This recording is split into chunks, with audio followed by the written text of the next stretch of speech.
Hello and welcome to Clemmy Games recommends Full Metal Furies, a next-generation side-scrolling beat-em-up developed by Cellar Door Games and released on Steam in January 2018. For disclosure, I received this game for free. Cellar Door Games is the developer behind one of my favorite games of all time in Rogue Legacy, a roguelite platformer where you play as a family of heroes entering a mysterious and ever-changing castle. It featured a really compelling loop of upgrading your mansion so that your children become more powerful, and features procedurally generated levels, multiple classes, skills, abilities, enemies, and bosses, and was simply such a wonderful experience. Imagine my excitement when I heard about their next game in Full Metal Furies. While this is a side-scrolling brawler, it does share some similar progression mechanics with Rogue Legacy and even includes modernized tweaks that makes it the best beat-em-up that I have played in years. And yes, that is over games like Streets of Rage 2, Golden Axe, and Castle Crashers. The theme of the game is inspired by Greek mythology, with the Furies hunting down the Titans when the god Prometheus was dead, in order to prevent further escalation of war and destruction of the planet. However, the parallels to the source mythology ends there, and this is more of a light-hearted take, with humor, puns, puzzles, secrets, and most importantly, fantastic action and upgrades. In single player, you choose 2 out of the 4 characters, which are Triss the tank, Erin the engineer, Alex the fighter, and Meg the sniper, which, not coincidentally at all, spells out team. I've mentioned this in a previous video, but look up the hashtag ABCs of FMF on Twitter to see the tweaks and innovations by the developer to develop this great experience. For example, there's a customized melee combat system where you don't have to line up perfectly horizontally with an enemy to hit them, as well as the use of colored arrows to allow you to tell which character is being targeted. There are colored barriers on enemies, which can only be broken by the corresponding character, forcing players to work together in co-op or to switch between characters in single player. There are also colorblind options, so add a notch for accessibility. Enemies also bounce off camera walls rather than being flung off screen, keeping the action on screen.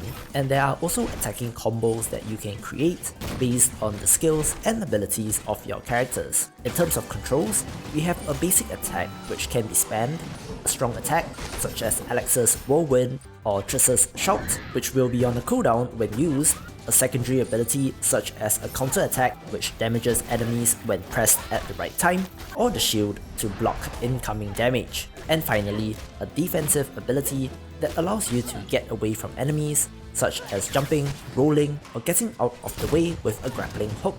You will notice that enemies and crates drop gold, which can be used to upgrade your character's stats, unlock new abilities, and to purchase new pieces of equipment. Equipment here also drastically changes up the aforementioned default attack, strong attack, special ability, and mobility options.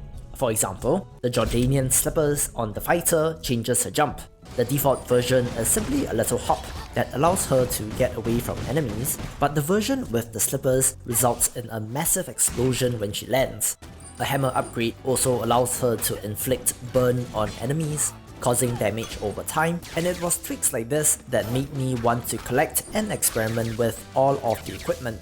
Additionally, equipment themselves can be leveled up, which adds a bonus to your profile, such as bonus strength or bonus gold find. So you have the incentive to level all 4 characters and their equipment evenly. There are also secret areas, character-specific challenge arenas, and secrets in the form of monoliths, which are supposed to hide the game's larger secrets.